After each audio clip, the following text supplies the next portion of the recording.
Hello, everyone. So, my curious friends, today our class is on. We talked yesterday during the pony run and decided that an interesting subject would be on because people were asking about aliens again. And of course, I'm skeptical. I mean, I do think there's life out there, but are there people flying around in ships? That I don't know. Not people, but other beings flying around in ships. And so somebody asked, because I was being skeptical, well, what about Area 51? So we decided, why not research that? So come up with the class, and here it is. It is on what Area 51 is and why it is so secretive. So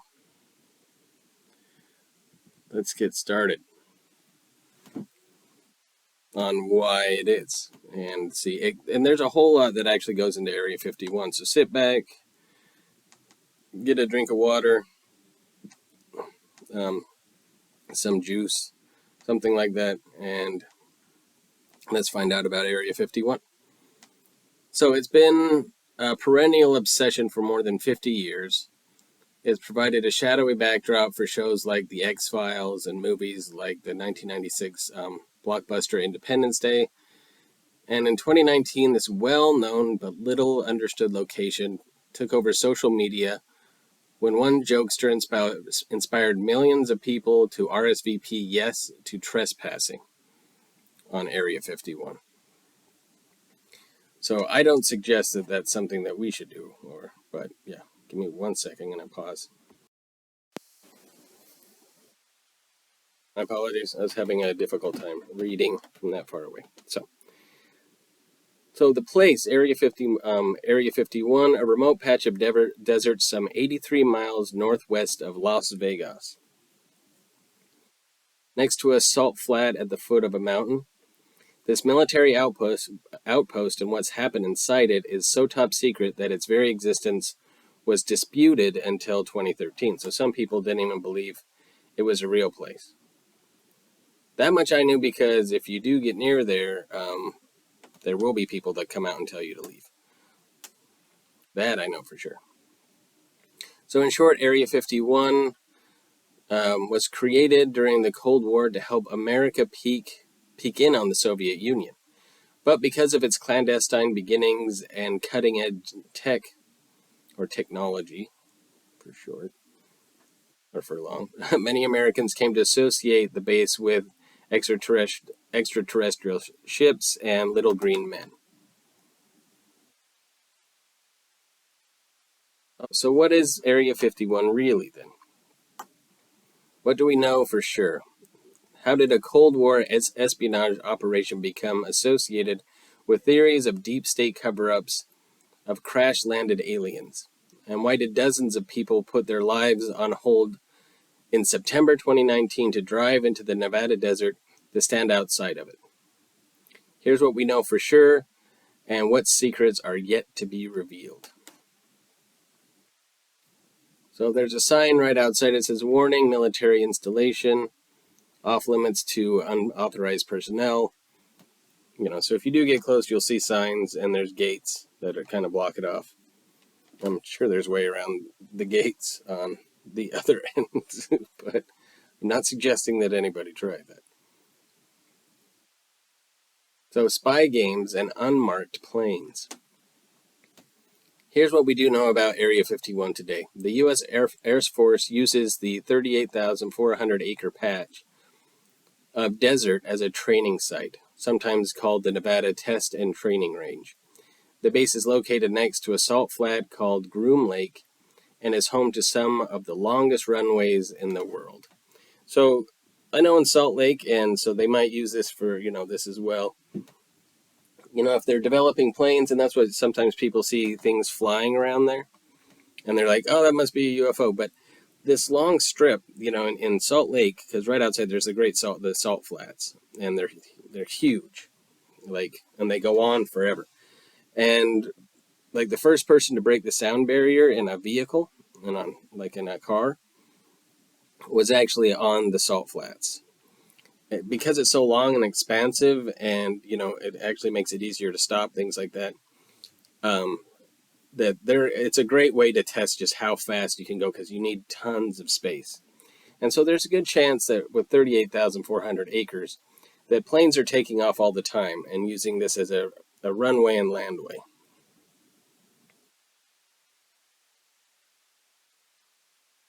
So the closest town is Rachel, Nevada, a population of a whopping 54 people. The airspace above the base is extremely off limits, and the land around it is peppered with warning signs to would-be trespassers. We also know that workers aren't commuting there by car. Air traffic control, audio out, audio out of a private terminal at Las Vegas McCarran International Airport suggests that government-owned passenger jets flying under the name Janet Airlines make daily flights to and from somewhere in the Nevada desert. So somewhere within that 38,400 acres, which is a lot of land. If you ask air traffic control that somewhere is Homey Airport, KXTA, otherwise known as Area 51. Through the years, the base has also been called Dreamland, Watertown, Yuletide, and Paradise Ranch.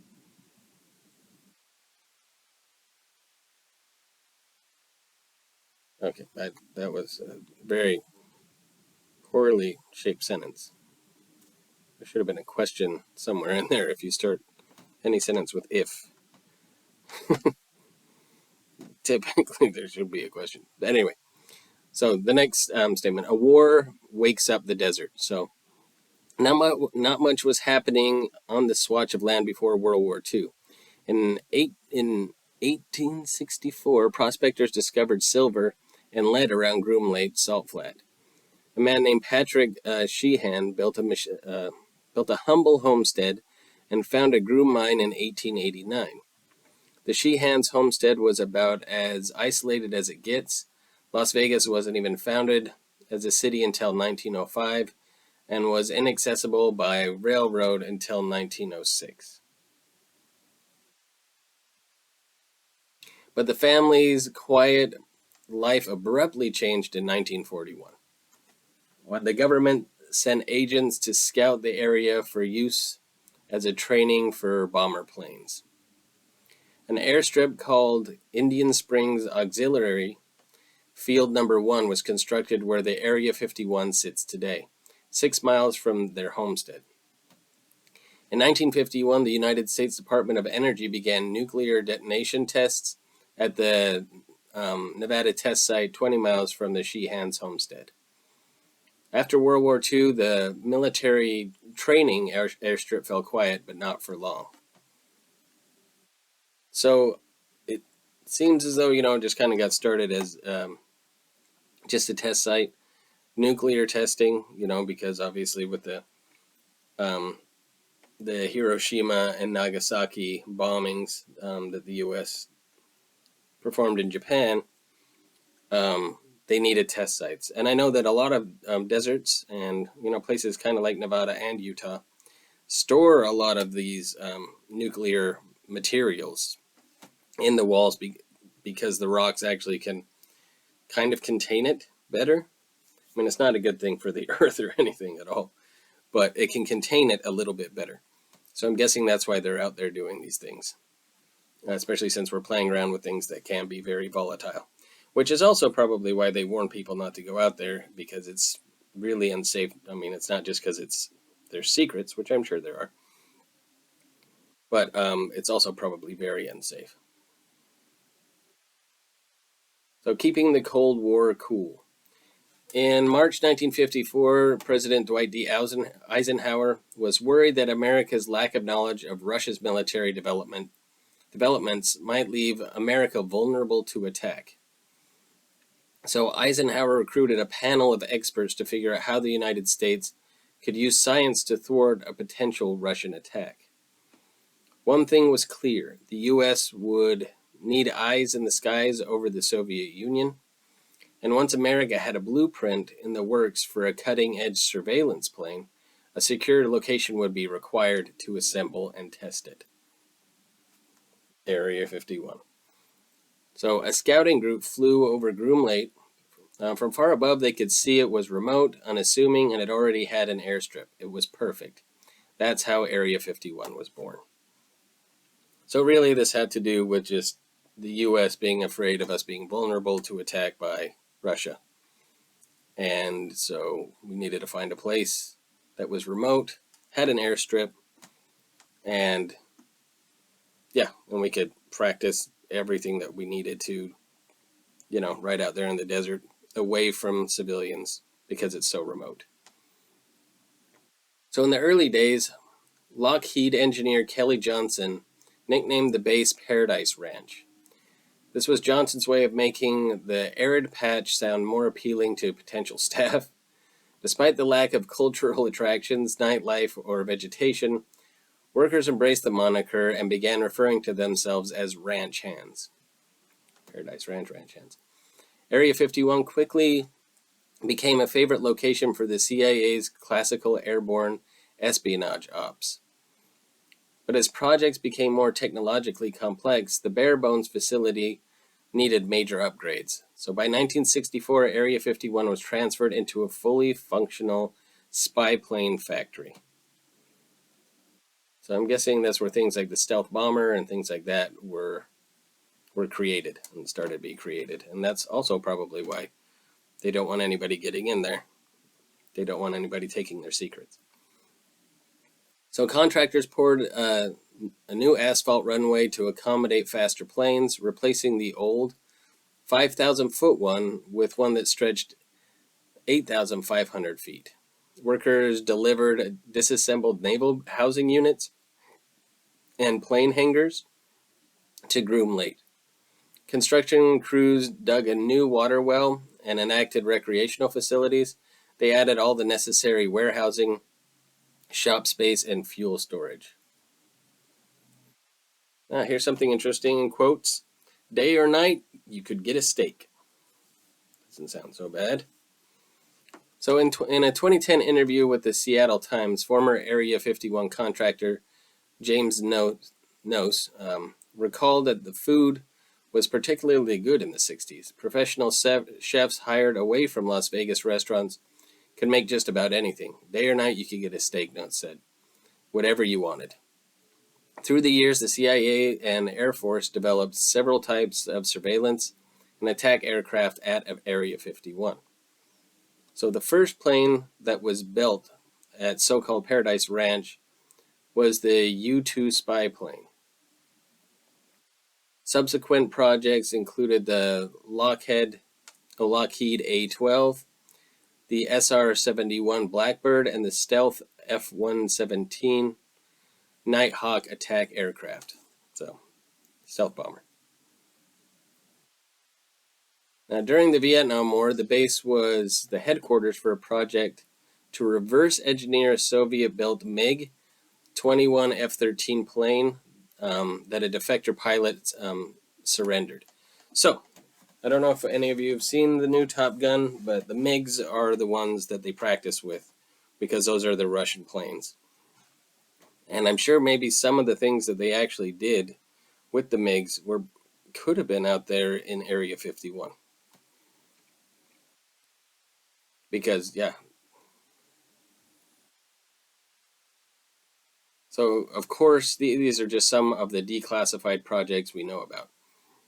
You'll notice that there hasn't been much talk yet of extraterrestrial autopsies or UFOs. That's because stories hadn't emerged yet, but they were about to. And it's probably because of all the crazy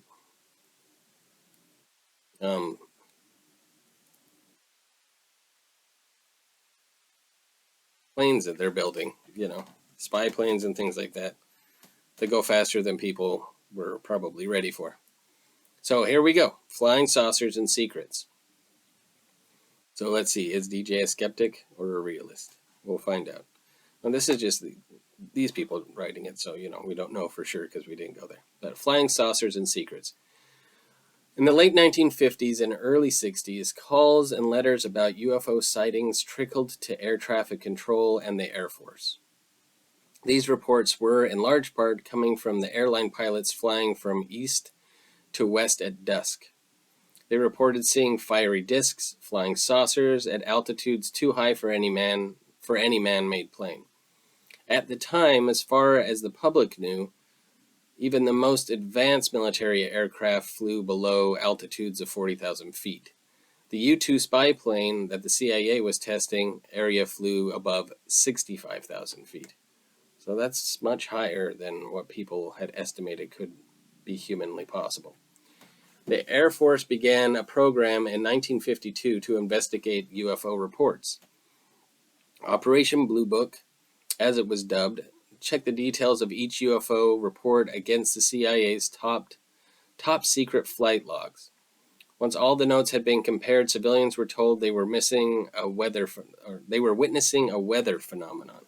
So not UFOs, weather, and planes that can fly very high. This only fueled rumors that aliens were joyriding in the skies above America.